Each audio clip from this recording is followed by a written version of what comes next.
March 3, 1943, 10 a.m. Huon Gulf, New Guinea.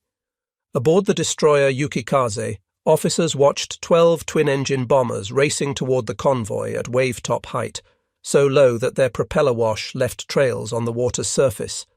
Through binoculars, they counted the impossible: American bombers attacking at mast height, a tactical approach that defied all conventional military doctrine. In the next 15 minutes, these officers would witness the complete annihilation of Japanese naval power in the Southwest Pacific. 8 transport ships carrying 6,900 desperately needed troops would be transformed into burning wreckage. 4 destroyer escorts that had protected convoys across the Pacific since Pearl Harbor would be shattered. And everything the Imperial Japanese Navy believed about air-sea warfare would sink into the Bismarck Sea alongside 2,890 Japanese soldiers and sailors. What the Japanese didn't know was that these weren't ordinary bombers. They were B-25 Mitchells transformed into flying battleships by a maverick engineer named Paul "Pappy" Gunn, aircraft carrying 8 forward-firing .50 caliber machine guns. The Battle of the Bismarck Sea was about to demonstrate that American innovation had created something the Japanese military mind couldn't conceive. A bomber that didn't drop bombs from above, but skipped them across water like stones while unleashing streams of armor-piercing bullets. The Japanese convoy that departed Rabaul just after midnight on March 1, 1943, represented the last major attempt to reinforce Leh by sea. General Hitoshi Imamura's 8th Area Army desperately needed these reinforcements to hold New Guinea, the final barrier protecting the Japanese Empire's southern flank. Rear Admiral Masatomi Kimura commanded the escort force, 8 of the Imperial Navy's most battle-hardened destroyers. The Shirayuki, Shikinami, Uranami, Tokitsukaze, Yukikaze, Asashio, Arashio, and Asagamo formed a protective ring around 8 transport ships. These vessels, the Ayo Maru, Kembu Maru, Kyokusei Maru, Oigawa Maru, Shinai Maru, Taimei Maru, Teiyo Maru, and the Naval Auxiliary Nojima, carried the 51st Division, 6,900 elite troops, along with supplies and ammunition to sustain the Leh garrison for months. The convoy's departure had been meticulously planned. Japanese meteorologists predicted 3 days of storms, perfect cover from American air reconnaissance. 100 Zero fighters from bases in New Britain and New Guinea would provide continuous air cover. The route hugged the northern coast of New Britain, minimizing exposure time in open water. Captain Tamichi Hara, commanding the destroyer Yukikaze and later author of Japanese Destroyer Captain, had noticed disturbing changes in American tactics recently. Bombers attacking at lower altitudes, new modifications to their aircraft. According to post-war accounts, such concerns were generally dismissed by superior officers who believed American desperation was driving tactical mistakes. Unknown to the Japanese, a revolution in aerial warfare had been taking place in the workshops of Port Moresby and Townsville. Since August 1942, Major Paul "Pappy" Gunn, a former Navy pilot turned Army Air Forces officer, had been transforming medium bombers into something unprecedented. Gunn's innovation emerged from necessity. Traditional high-altitude bombing against ships achieved hit rates of less than 1%. From 10,000 feet, even the best bombardiers struggled to hit moving targets. Ships could see bombs falling and had minutes to maneuver. Anti-aircraft fire was effective at medium altitudes. Something radical was needed. Working with salvaged parts from wrecked fighters, Gunn installed 4.50 caliber machine guns in the nose of B-25s, replacing the bombardier's glazed compartment with a solid metal nose. He added 4 more guns in side packages mounted below the cockpit, 8 forward-firing guns total. Each gun fired 850 rounds per minute of armor-piercing ammunition, travelling at 2,910 feet per second. Combined, a single B-25 could deliver 6,800 bullets per minute in a concentrated stream. Major Ed Larner's 90th Bomb Squadron, part of the 3rd Bomb Group, had spent weeks perfecting the skip bombing technique. Flying at 200 feet or less, they would release 500-pound bombs with specially set delay fuses that would skip across the water's surface before slamming into ship hulls. The fuses were set for 4 to 5 seconds, just enough time for the bomber to clear the explosion. The technique had been practiced on the wreck of the SS Pruth in Port Moresby Harbour until crews could consistently hit their targets. The optimal parameters were established through trial: altitude of 200 to 250 feet, speed of 200 to 250 miles per hour, and bomb release 60 to 100 feet from the target. The convoy's protective storm cover began breaking up earlier than predicted. At 10 a.m. on March 2nd, a B-24 Liberator on reconnaissance spotted the ships through a gap in the clouds. Within hours, 28 B-17 Flying Fortresses from the 43rd Bombardment Group were airborne from Port Moresby. The B-17S attacked from 7,000 feet, lower than their usual altitude but still above effective anti-aircraft range. They bracketed the convoy with 1,000-pound demolition bombs. At 2:45 p.m, the transport Kyokusei Maru took direct hits on her forward cargo holds. Fire spread to ammunition stores, forcing the ship to be abandoned. 900 soldiers were evacuated from the burning transport to the destroyers Yukikaze and Asagumo. These two destroyers, now dangerously overloaded, raced ahead to Leh at high speed, depositing their human cargo before rejoining the convoy early on March 3rd. This emergency run saved these men but reduced the convoy's escort strength at a critical time. What the Japanese didn't realize was that the B-17 attack had been reconnaissance by fire, testing defences and scattering the convoy formation for what was coming next. Allied planners had deliberately used high-altitude bombing first to gauge anti-aircraft capabilities and force the convoy to break formation. March 3rd dawned clear over the Huon Gulf, disastrously clear for the Japanese. The convoy had rounded the Huon Peninsula during the night and was now exposed in open water, only 80 miles from their destination at Leh. Safety seemed tantalizingly close. At 7:55 a.m, lookouts aboard the Japanese ships spotted the first wave of attackers approaching from the south. But these aircraft weren't flying at 7,000 feet like the previous day's B-17s. They were skimming the wavetops, so low that spray from their propellers was visible. As the aircraft closed to 2,000 yards, their noses erupted in streams of tracer fire. 8 lines of bullets from each B-25 converged on the ship's anti-aircraft positions. Japanese gunners attempting to man their weapons were cut down by the concentrated fire. Those who took cover couldn't defend their ships. Behind the strafing B-25s came Royal Australian Air Force Beaufighters from number. 30 Squadron, adding their own devastating firepower, 420mm cannons and 6.303 machine guns per aircraft. The combined assault from American and Australian aircraft was overwhelming, suppressing anti-aircraft defences across the convoy. At 10 a.m. precisely, Major Ed Larner led 12 B-25s of the 91st Bomb Squadron into their attack run. Flying in flights of 3 at 200 feet altitude, they bore down on the convoy at 250 miles per hour. This was the moment months of training had prepared them for. The lead bomber released its bomb approximately 300 yards from the transport Shinai Maru. The bomb hit the water, skipped twice across the surface, and slammed into the ship's hull just above the waterline. 4 to 5 seconds after release, the delay fuse timing, it detonated inside the cargo hold, ripping the ship apart from within. The transport Kembu Maru, loaded with drums of aviation fuel, took a skip bomb amidships. The explosion ignited her volatile cargo, creating a fireball that rose 500 feet into the air. She disintegrated in seconds, leaving only burning debris on the water. The Iyo Maru absorbed multiple direct hits in rapid succession. Her hull opened like a tin can. The Oigawa Maru, trying desperately to maneuver away from attacking aircraft, took bombs from 2 different B-25s. Her back broken by the explosions, she jackknifed and went down within minutes. The destroyer Asashio, commanded by Captain Yasuo Sato, raced to position herself between the attackers and the transports. She was immediately bracketed by 3 B-25s.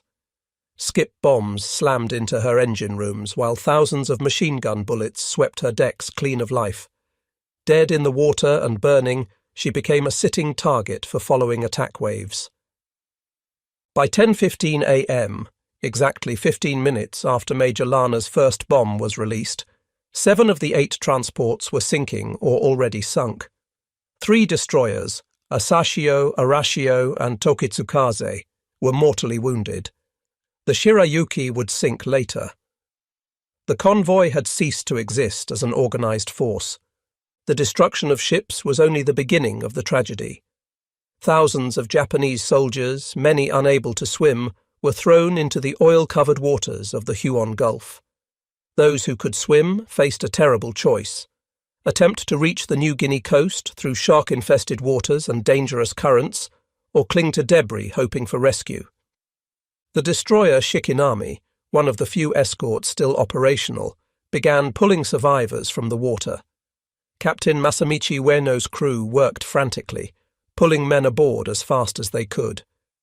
They saved approximately 300 in the first hour. But then American planes returned. The follow-up attacks on March 4th targeted lifeboats and rafts. Machine gun bullets churned the sea into foam. Life rafts disintegrated under concentrated fire. PT boats also participated in preventing Japanese survivors from reaching shore, following orders to ensure enemy soldiers didn't reinforce Lei's garrison. For the Japanese military observers who survived, the attack revealed a devastating truth.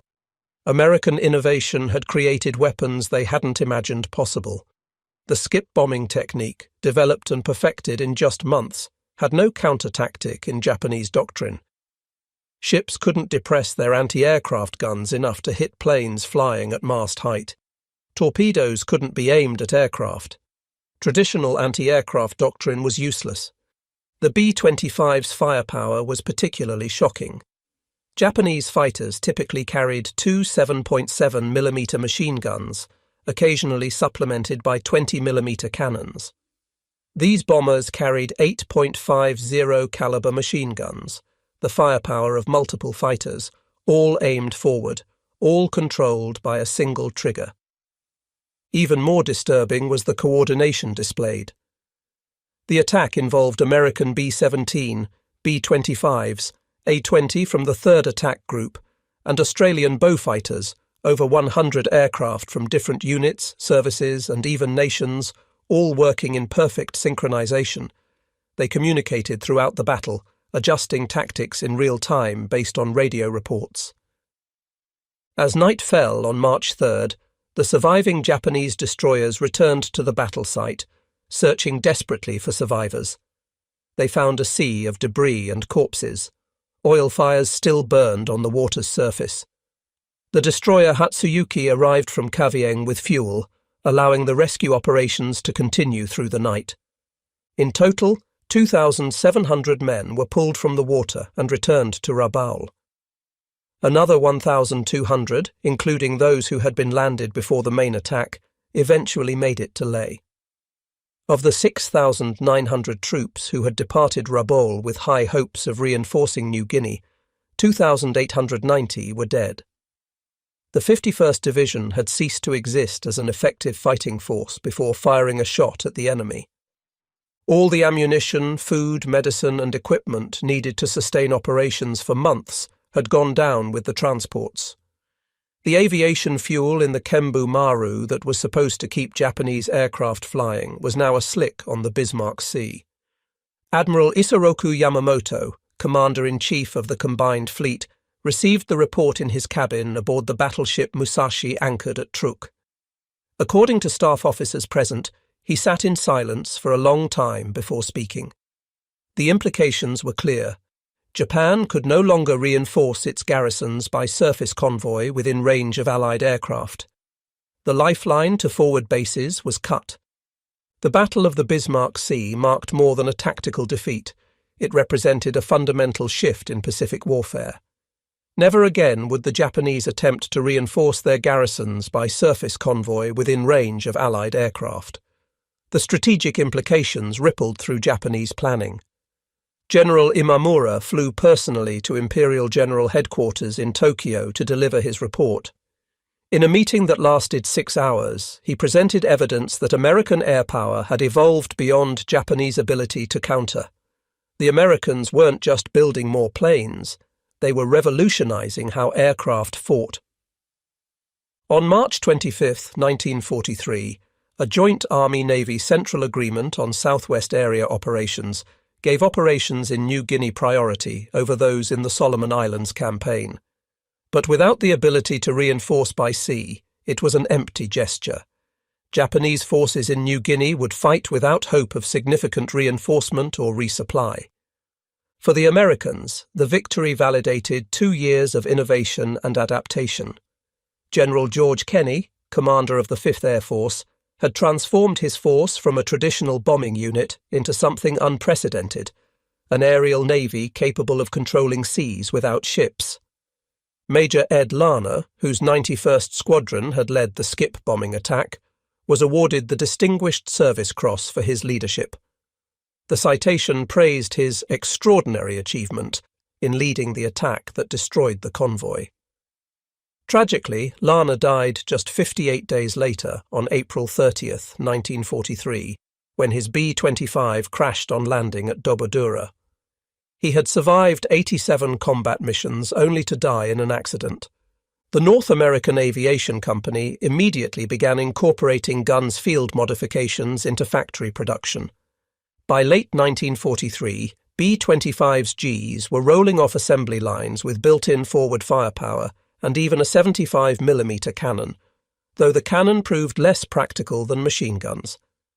The B-25H model would carry 14 forward-firing machine guns. The B-25J could be configured with 18 guns, making it one of the most heavily armed aircraft of the war.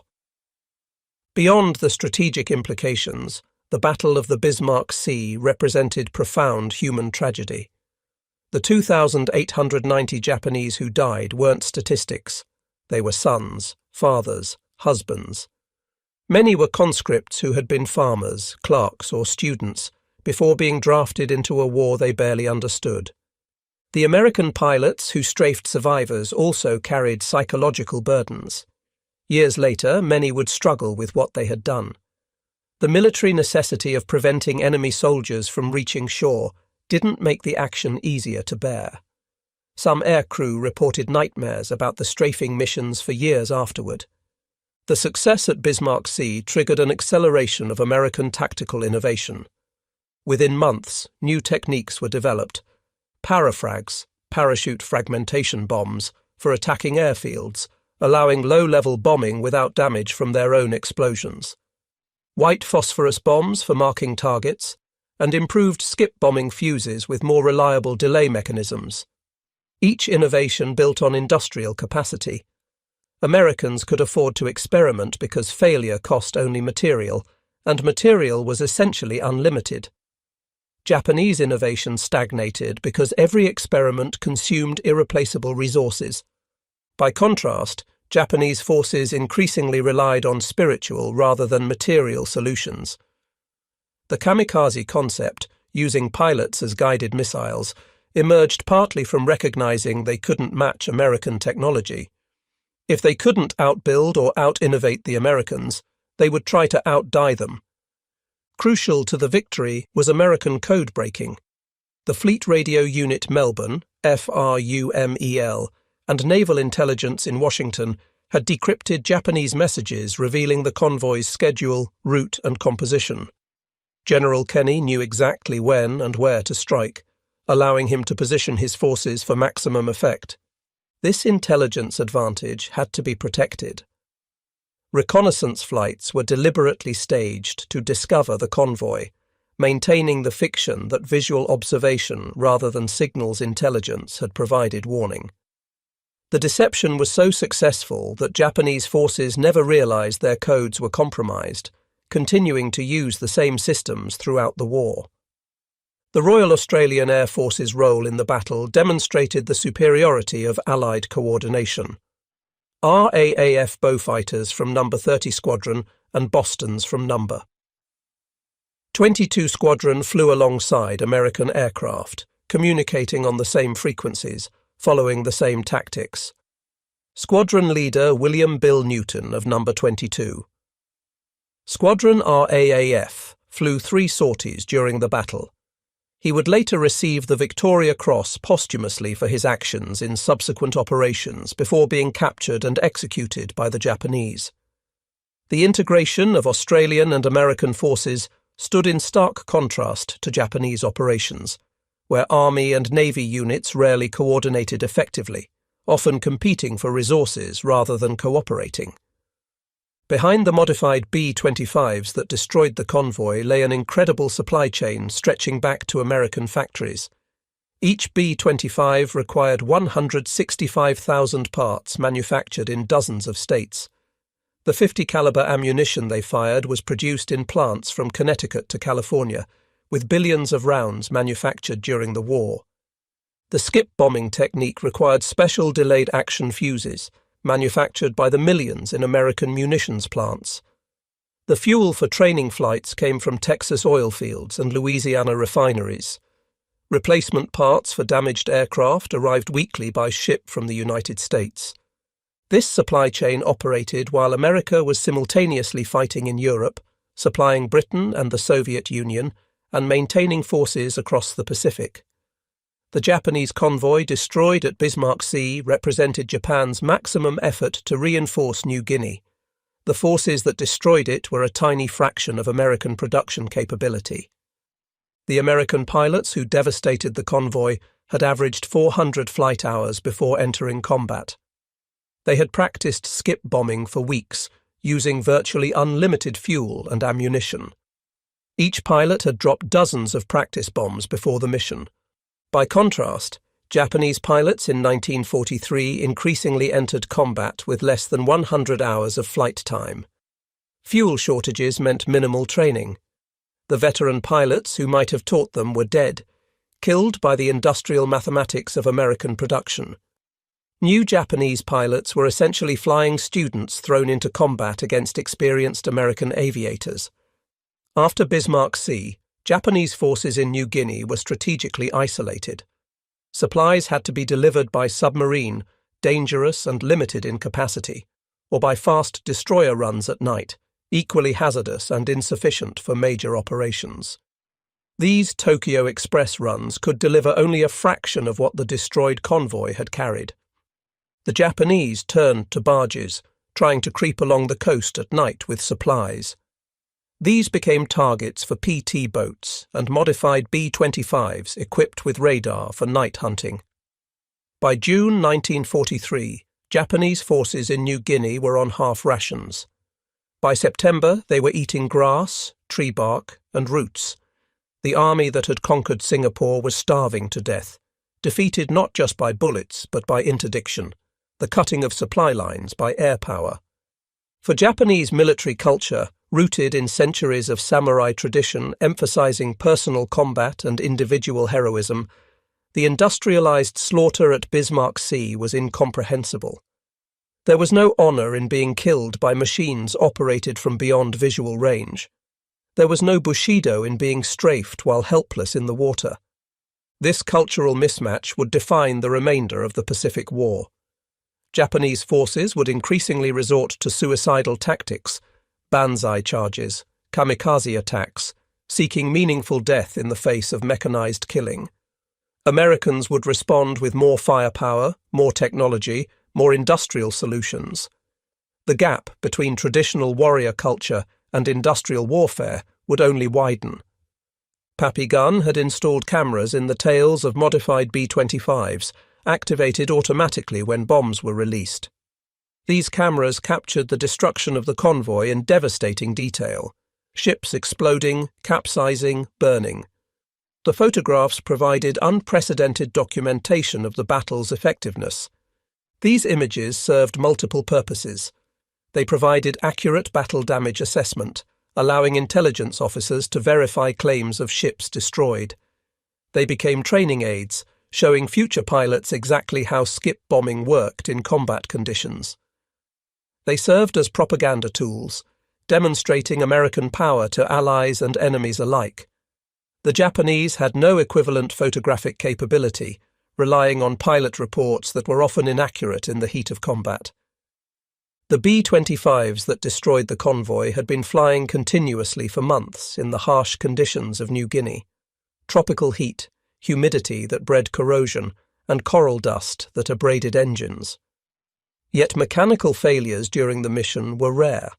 American engines were over-engineered, with power reserves that allowed them to function even when not perfectly maintained. Japanese aircraft, by contrast, suffered from increasingly poor maintenance as the war progressed. Spare parts were scarce, qualified mechanics even scarcer. Engines that were theoretically superior to American designs failed more frequently because they couldn't be properly maintained. The Japanese Navy's prized Zero fighters were increasingly grounded for lack of spare parts, while American aircraft flew daily missions. During the battle, American and Australian aircraft communicated constantly via radio. Pilots reported target locations, warned of fighter attacks, and coordinated approaches. This real-time information sharing multiplied combat effectiveness, allowing aircraft to support each other and exploit opportunities as they emerged. Japanese communications were minimal and often non-functional. Radio equipment was unreliable, frequencies weren't standardized between services, and radio discipline was poor. Ships and aircraft often fought in isolation, unable to coordinate effectively or warn each other of threats. American pilots flew into battle knowing that if shot down and wounded, they had excellent chances of survival. Blood plasma, morphine, sulfur drugs, and eventually penicillin were standard in American medical kits. Medical evacuation by air was routine, with wounded pilots often in hospitals within hours of being shot down. Japanese soldiers and sailors knew that wounds likely meant death. Medical supplies were desperately short even before the convoy's destruction.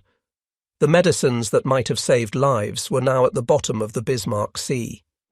This knowledge affected morale. American pilots flew with confidence while Japanese forces fought with desperation. The Battle of the Bismarck Sea cost Japan ships and aircraft it couldn't afford to lose. The 8 transports represented months of production from Japanese shipyards already strained beyond capacity. The destroyed supplies and ammunition represented significant portions of Japanese production that couldn't be replaced. For America, the battle was economically insignificant. The ammunition expended was replaced within days from stockpiles. The few aircraft lost were replaced within hours. American factories were producing 100,000 aircraft annually by 1943, nearly 300 per day. The fuel burned in training and combat was a rounding error in American petroleum production. The Battle of the Bismarck Sea reverberated through the remainder of the Pacific War. It proved conclusively that air power could control sea lanes without naval vessels. It demonstrated that industrial innovation could create new forms of warfare faster than enemies could develop counters. For Japanese forces, it marked the beginning of the end in the Southwest Pacific. Cut off from reinforcement and supply, they would fight a series of desperate holding actions, each ending in annihilation or starvation. The island-hopping strategy became viable because Japanese garrisons could be isolated and bypassed, left to wither on the vine without supplies. The success at Bismarck Sea accelerated B-25 development. The B-25G, entering service in late 1943, carried a 75mm cannon, the largest weapon ever mounted on a twin-engine bomber. Though the cannon proved less practical than multiple machine guns, it demonstrated American willingness to experiment. Each iteration reflected lessons learned and industrial capability to implement changes rapidly. Post-war analysis of captured Japanese documents revealed how thoroughly the Bismarck Sea defeat had shaken Japanese confidence. Intelligence reports from the combined fleet emphasized American material superiority rather than tactical superiority, a significant shift from earlier assessments that had attributed American successes to luck or Japanese mistakes. One captured report stated that the enemy's production capacity allowed them to implement new tactics faster than counters could be developed. This recognition of industrial disadvantage marked a fundamental shift in Japanese strategic thinking. After Bismarck Sea, Imperial General Headquarters conducted a comprehensive review of Japanese strategy in the Southwest Pacific. The conclusions were sobering. Surface reinforcement of forward bases was no longer possible. American air power had achieved operational supremacy.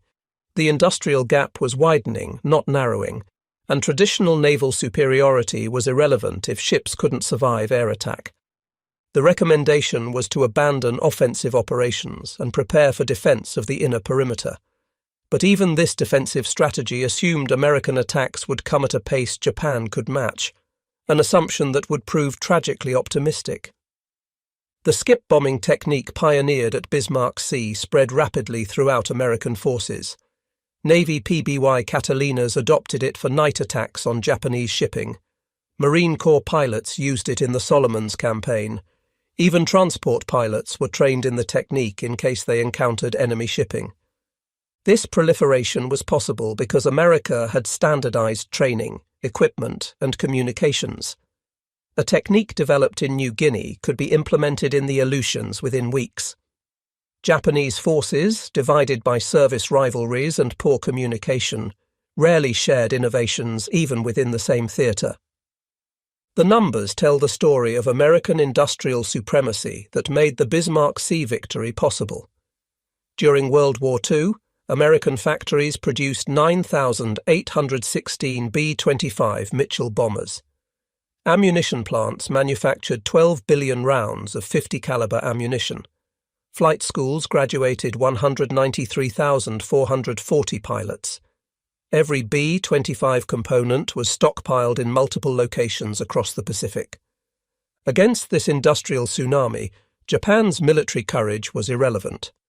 The bravest samurai couldn't overcome the mathematics of mass production.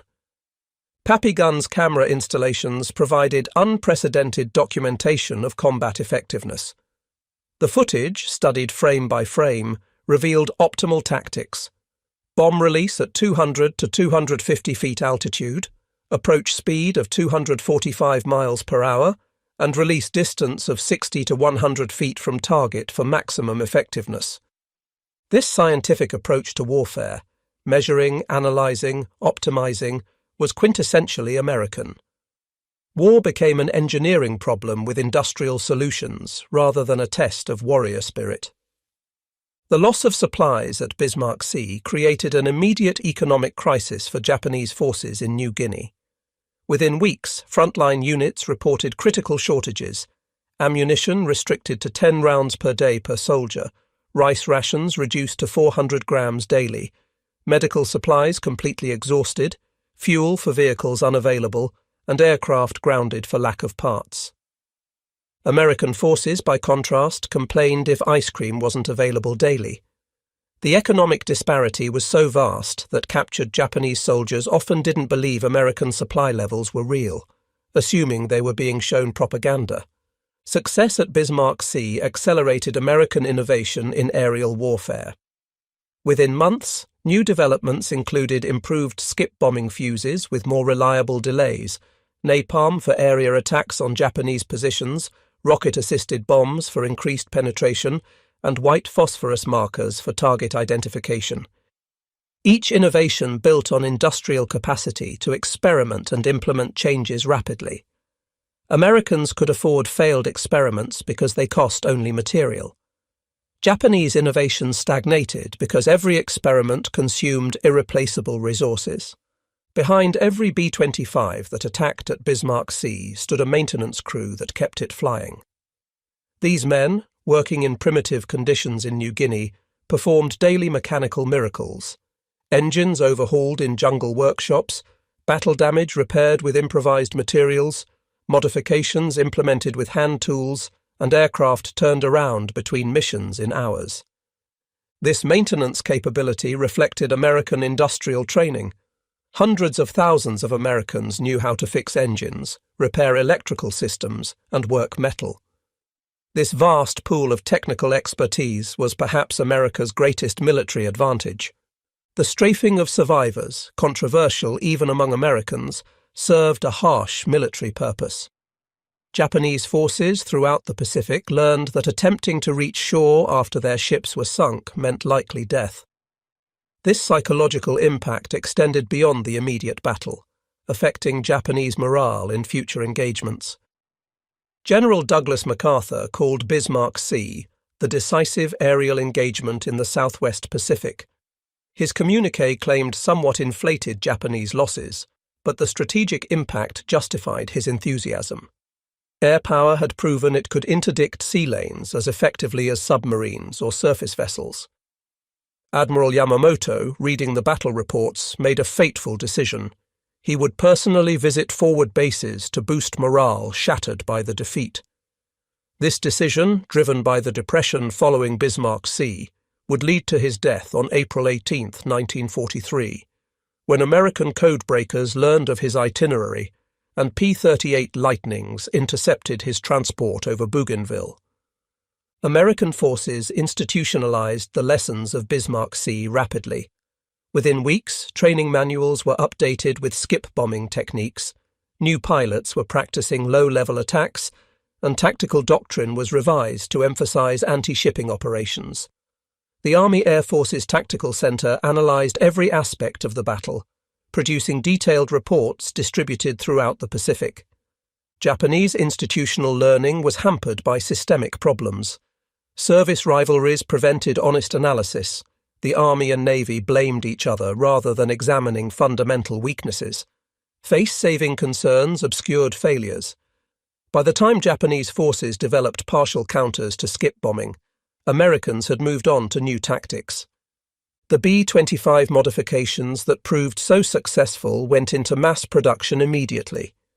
North American Aviation's factories in Kansas City and Inglewood retooled production lines within weeks. By late 1943, new B-25s came from the factory with 8 to 14 forward-firing machine guns standard, reinforced nose structure for gun installation, upgraded engines optimized for low-level performance, improved armor protection for crew, and built-in camera installations for battle documentation. This rapid transition from field modification to mass production exemplified American industrial flexibility that Japan could never match. After Bismarck Sea, American bomber crew training incorporated low-level attack techniques as standard curriculum. Pilots practiced skip bombing at training bases in Texas and Arizona, using target ships in the Gulf of Mexico and the Salton Sea. This training was fuel-intensive. Each pilot consumed thousands of gallons of aviation fuel learning the technique, but America could afford it. By 1943, American refineries were producing 1.5 billion gallons of aviation fuel annually, while Japan struggled to import enough fuel to keep its fleet operational. Several B-25s returned from Bismarck Sea with significant battle damage.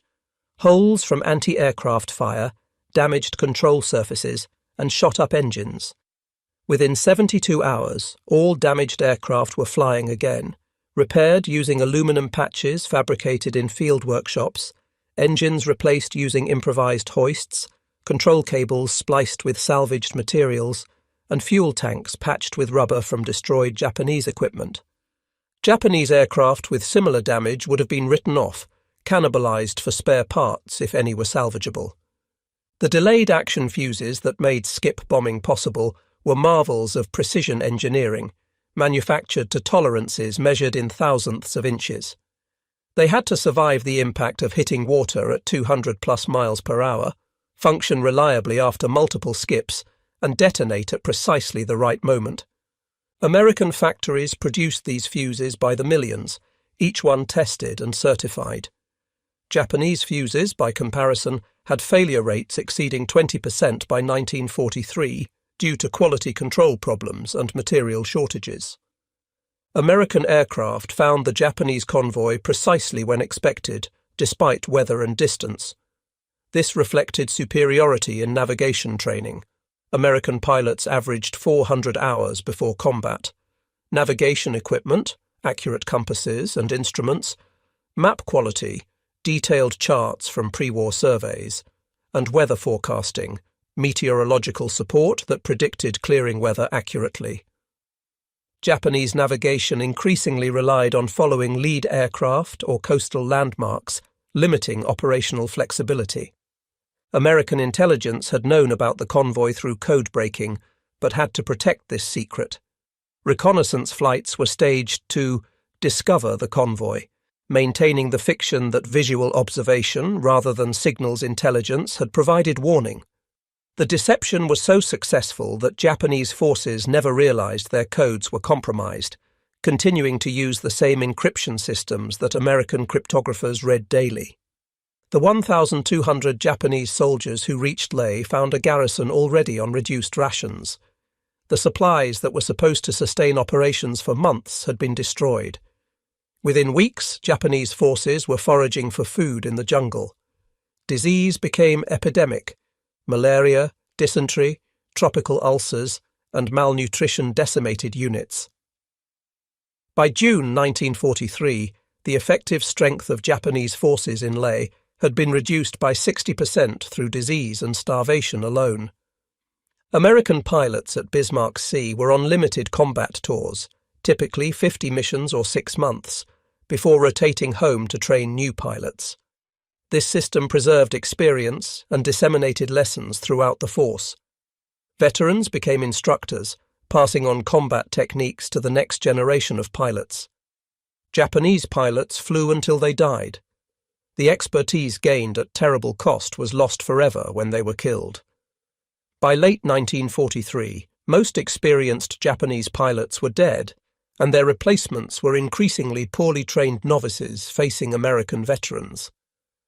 The Battle of the Bismarck Sea represented a convergence of American technological advantages, industrial capacity to produce modified aircraft, innovation culture allowing field modifications, training resources for perfecting new tactics, intelligence capability to locate targets precisely, communication systems for coordinating complex attacks, and supply chains for sustaining operations.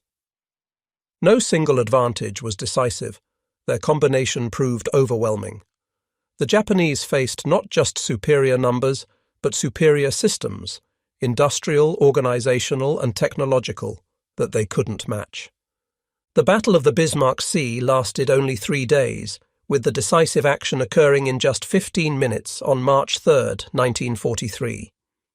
In those 15 minutes, the nature of warfare in the Pacific changed forever. Air power proved conclusively that it could control sea lanes without naval vessels. Industrial innovation demonstrated it could create new forms of warfare faster than enemies could develop counters. American production showed that quantity, when properly applied, had a quality all its own. For the Japanese, Bismarck Sea was more than a military defeat. It was proof that their entire approach to warfare had become obsolete. Courage, spirit, and martial tradition meant nothing against B-25s carrying 8 forward-firing machine guns, dropping skip bombs with scientific precision. The best trained warrior was helpless against an enemy who had industrialized warfare itself. The 2,890 Japanese who died in the Bismarck Sea were victims not just of American bombs and bullets, but of a technological and industrial revolution that had made their form of warfare as obsolete as the samurai sword. They had trained for war against warriors. They died in a war against machines and systems they couldn't match. For the Americans, Bismarck Sea validated years of preparation and innovation. Pappy guns field modifications, developed with salvaged parts and hand tools, had proven more effective than any purpose-built weapon. The marriage of American ingenuity and industrial capacity had produced a new form of warfare that Japan simply couldn't counter. The battle's legacy extended far beyond the Southwest Pacific. It demonstrated definitively that in modern warfare, industrial capacity was military capacity. The nation that could build the most, train the most, innovate the fastest, and adapt the quickest would prevail. Traditional military virtues, courage, loyalty, self-sacrifice, remained important, but they were no longer sufficient. In 15 minutes over the Bismarck Sea, 8 modified bombers accomplished what the entire Imperial Japanese Navy couldn't prevent. They cut Japan's supply lines and doomed its forces in New Guinea to starvation and defeat. Those 15 minutes marked the moment when industrial warfare definitively replaced traditional military concepts in the Pacific theatre. The Japanese soldiers and sailors who couldn't believe what they were witnessing were right to be incredulous. They were seeing something that shouldn't have been possible according to everything they knew about naval warfare. But American industrial innovation had made the impossible routine, the unthinkable into standard operating procedure. The Battle of the Bismarck Sea stands as historical proof that in modern warfare, the nation with the best factories defeats the nation with the bravest soldiers. It was a lesson written in flame across the waters of the Huon Gulf, a lesson that would define the remainder of the Pacific War. In the age of industrial warfare, production is power, innovation is strategy, and the assembly line is ultimately mightier than the sword. The Japanese could not believe it when B-25 Strafers destroyed 8 ships in 15 minutes. By the time they accepted this new reality, it was already too late. The war had been lost, not in those 15 minutes of destruction, but in the years of industrial preparation that made those 15 minutes possible. The Battle of the Bismarck Sea was simply the moment when that long-prepared victory became undeniably visible to all who witnessed it.